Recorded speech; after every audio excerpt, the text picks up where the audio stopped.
Congresso Nacional, mas qual foi a trajetória desse novo Plano Nacional de Educação que hoje vai ser discutido e votado no Congresso? Muito bem, Jota. Acho que é uma trajetória do Plano Nacional de Educação. Nós devemos resgatar um pouco da história. Certo. Porque nas nossas vidas, nós planejamos no dia a dia. E é necessário também ter um plano para a educação dentro da década, dentro dos 10 anos para frente, como é que nós queremos que a educação esteja acontecendo de fato em nosso país. E a primeira movimentação que nós tivemos sobre isso foi com os pioneiros da educação lá em 1932, quando colocaram a necessidade de planejar a educação em nosso país.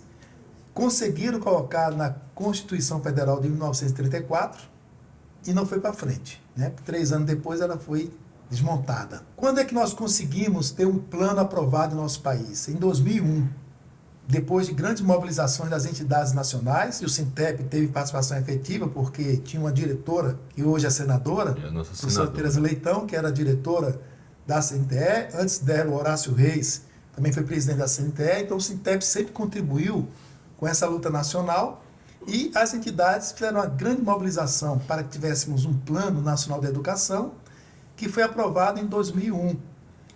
Aquele plano que foi aprovado em 2001 tinha muito conteúdo de plano de gabinete, porque o governo federal, na época, fez um plano, também enviou e ganhou prioridade na tramitação. É o segundo mandato do Fernando Henrique, né? Exatamente.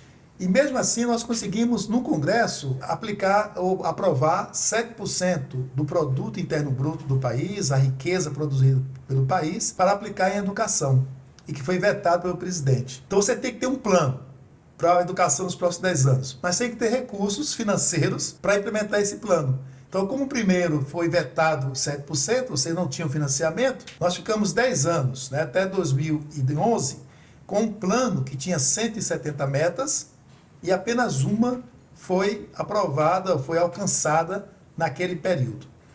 O segundo plano nós conquistamos em 2014. Esse segundo plano foi fruto de uma conferência de educação. Então teve uma participação efetiva desde os municípios, com as conferências municipais até a nacional. Então um plano que de 20 metas, nós afirmamos que 17 tem as nossas digitais, tem reivindicações históricas nossas.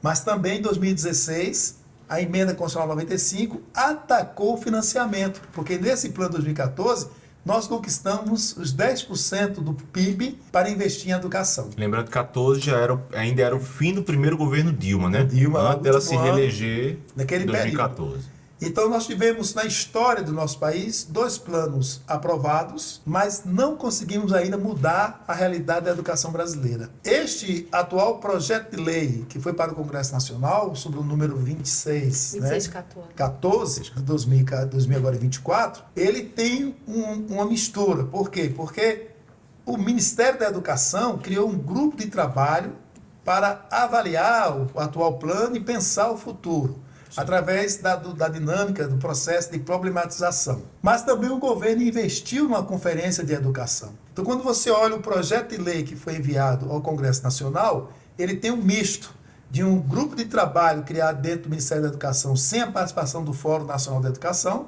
e uma parte da conferência de educação que o Fórum Nacional da Educação coordenou. Então, chegamos num terceiro plano efetivo, um projeto efetivo, no Congresso Nacional, com esse misto de atender a demanda que veio lá da base dos municípios, mas também numa estrutura de especialistas pelo GT criado pelo MEC. Então isso traz uma certa confusão nesse processo de composição que podemos debater mais para frente.